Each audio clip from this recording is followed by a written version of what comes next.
La organización Human Rights Watch advierte sobre la influencia del gobierno de Donald Trump durante el primer año de su segundo mandato y cómo ha impactado los derechos humanos en temas de migración y seguridad en países de América Latina. Los detalles se publicaron en el informe anual sobre derechos humanos a nivel mundial de esta organización y que recoge los casos de 2025. Precisamente para discutirlos, hoy nos acompaña Juanita Gobertus. Ella es la directora para las Américas de Human Rights Watch. Juanita, bienvenida a France 24. Buenos días. Buenos días, Andrés. Muchísimas gracias por la invitación. Juanita, voy a citar sus propias palabras aquí en el informe que dice que durante su primer año en el cargo, la administración de Donald Trump ha tenido una influencia indudablemente negativa en América Latina y el Caribe. Quiero empezar por ahí. ¿De qué manera concreta se ve esta influencia? Pues Andrés, lo primero es señalar, obvio, que ya teníamos nuestra alta dosis de autoritarismo en América Latina. Nosotros hemos documentado extensivamente las gravísimas violaciones a derechos humanos cometidas en Cuba, Venezuela, Nicaragua, por ejemplo. El informe recoge que bajo 2025 hubo una agravación de la situación por esa influencia de Trump, particularmente las ejecuciones en el Caribe, en el Pacífico, más de 120 personas que sufrieron ejecución extrajudicial, los casos de deportaciones abusivas, el más duro, el de 252 venezolanos deportados a la cárcel de máxima seguridad en El Salvador para ser torturados sistemáticamente durante el tiempo que estuvieron allí, o por supuesto la forma en la cual la intervención militar en Venezuela resultó en la decapitación del régimen, pero dejando intacta la estructura de represión. Es a eso a lo que se refiere esa cita que usted menciona. Juanita, ¿hasta qué punto los gobiernos de América Latina están utilizando estas políticas y la retórica de Donald Trump como una excusa para cometer abusos contra sus propios ciudadanos? Le doy un ejemplo, la forma en la cual los países están reaccionando a la amenaza real del crimen organizado en la región. Lo que vemos en países como El Salvador es que ya tiene a más de 100.000 personas detenidas bajo régimen de excepción, con suspensión total de su debido proceso, es el uso de esa retórica, de esas prácticas para poder sacar a la gente de la protección del derecho. Algo similar ha venido haciendo Noboa en Ecuador, que narra los hechos de crimen organizado como si fueran conflicto armado, generando en el caso de Ecuador un incremento en las denuncias por desapariciones forzadas. Precisamente se lee en el texto que si bien Estados Unidos ha criticado las violaciones sistemáticas de los derechos humanos en Venezuela, Cuba y Nicaragua, por ejemplo, que están liderados por gobiernos de izquierda, ha ignorado graves abusos en El Salvador, Ecuador y Perú, liderados también por la derecha. ¿Podría ser esta la razón, tal vez?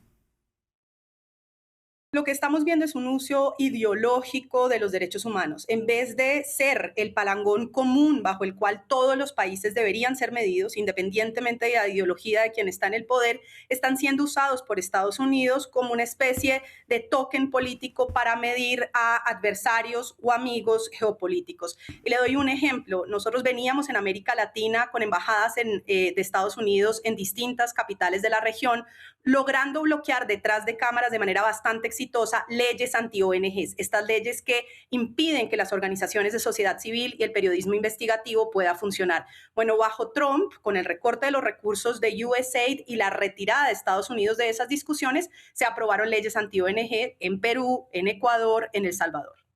Ahora, Juanita, ¿cómo deberían actuar los gobiernos democráticos de la región para no profundizar en esta deriva autoritaria de la que estamos hablando? Yo diría, Andrés, liderar con el ejemplo. Yo creo que los dos casos más importantes son el caso de Brasil, de México, que han sido públicamente críticos de varias de las políticas de Trump, de la manera en la cual se está erosionando el sistema multilateral, pero desafortunadamente luego pierden credibilidad cuando no son congruentes con las políticas que están implementando internamente. En el caso de México, donde estoy, por ejemplo, la presidenta Sheinbaum, al mismo tiempo que dice esto a nivel exterior, externamente viene desmontando la independencia judicial, debilitando el amparo como una estrategia para poder defender derechos, pasando reformas a la inteligencia que concentran de manera muy preocupante información de los ciudadanos sin suficiente protección. De ahí que es fundamental liderar con el ejemplo si queremos que América Latina tenga democracias basadas en derechos. Juanita, el crimen organizado aparece como un actor central. ¿Los estados están perdiendo el control?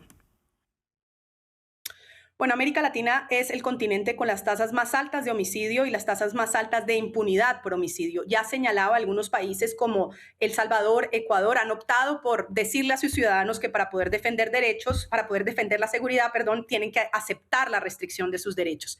Del otro lado del espectro hay países como Colombia, bajo el gobierno Petro, la política de paz total, o Perú, que han permitido que el crimen organizado crezca. Eso es muy peligroso porque si la ciudadanía sigue viendo el aumento del control territorial del crimen organizado, desafortunadamente va a optar por alternativas autoritarias. Por eso insiste el informe, hay que avanzar en políticas de seguridad que sean al mismo tiempo efectivas contra el crimen organizado y garantistas de derechos humanos.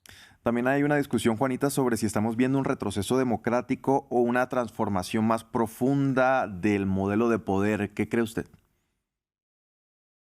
Bueno, nuestro director ejecutivo, Felipe Bolopando, dice en este ensayo introductorio, estamos ante los peores indicadores de democracia en el mundo.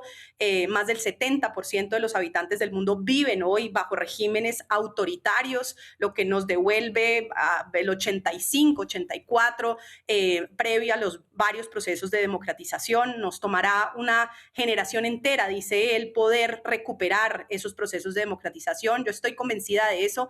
Creo que es real, como decía recientemente el primer ministro canadiense, que estamos ante un quiebre y no ante una transición, pero es fundamental que asumamos ese quiebre y la construcción de nuevas mayorías en torno a principios esenciales, que es en últimas lo que defendemos en una organización como Human Rights Watch. De nada nos serviría un nuevo orden si no está basado en esos principios esenciales de derechos humanos y que sean un palangón común para todos los países.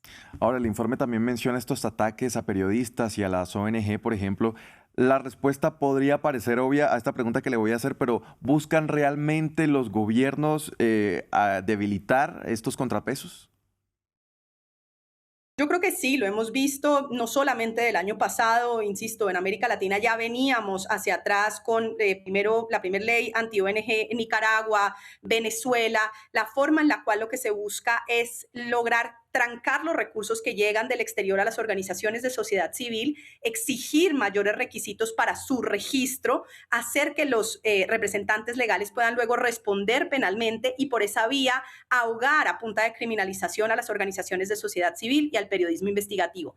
En muchos escenarios Estados Unidos había servido como un árbitro positivo en esos conflictos. Primero porque financiaba una parte importante de la sociedad civil y del periodismo investigativo en América Latina que vio cómo sus recursos cayeron, pero segundo porque bloqueó muchas de estas leyes anti-ONG. Ese mundo, por supuesto, bajo Trump se acabó. Las organizaciones de sociedad civil están tratando de ver cómo resisten con los poquitos recursos que tienen y se enfrentan ahora a la oportunidad de estados que aprovecharon esa coyuntura de Trump para cortar la capacidad de esas organizaciones de poder funcionar de manera efectiva en el control al poder. Una democracia funciona si hay controles, pesos y contrapesos, y la sociedad civil es uno de esos contrapesos fundamentales. Ahorita ya hemos hablado, por ejemplo, de El Salvador, de Ecuador, de Venezuela, etcétera. Si pudiéramos hacer un barrido a grandes rasgos sobre otros problemas que enfrenta América Latina y el Caribe, ¿qué podríamos decir, por ejemplo, de cada país, de otros países de los que no hemos hablado acá en esta conversación? Bueno, quizás mencionar, por supuesto, el caso de Haití, que es el caso más grave de omisión total por parte del Estado, más del 90% de Puerto Príncipe controlado por las pandillas, en una intervención que desafortunadamente dista mucho de poder controlar la situación de las pandillas. Pasamos de la misión de seguridad al Gang Suppression Force y, sin embargo, las distintas tropas prometidas no han llegado y quienes siguen sufriendo los homicidios, los secuestros, la violencia sexual sistemática es la población haitiana. Mencionar también quizás el caso de Brasil, que hemos mencionado menos, en donde yo diría, si bien por supuesto una democracia consolidada con un sistema judicial fuerte e independiente, los datos de 2025 vuelven a ser supremamente graves en materia de violencia policial. 6.200 personas murieron a manos de la policía en Brasil y no ha habido suficientes políticas por parte del gobierno de Lula para poder ponerle freno a este fenómeno de violencia policial que afecta en su mayoría a personas afrodescendientes en Brasil. Bueno, y ya para finalizar, Juanita, ¿qué papel real puede jugar hoy la ciudadanía para defender sus derechos en medio de todo este contexto? Yo siempre, Andrés, insisto, si algo nos ha mostrado la historia de América Latina es que es gracias a sociedad civil que a pesar de los ataques, a pesar de la criminalización, sigue resistiendo, sigue denunciando, sigue litigando. Es un momento muy difícil, pero es justamente el momento en el que tenemos que trabajar como sociedad civil en red para escudriñar el poder, mostrar lo que sucede, denunciarlo y buscar distintas alternativas de cambio. Es frustrante porque el ataque es constante y son muchas organizaciones que a nivel local están sufriendo de manera muy profunda, pero estoy convencida de que esa es la única manera de contener esa oleada autoritaria que estamos viviendo en la región.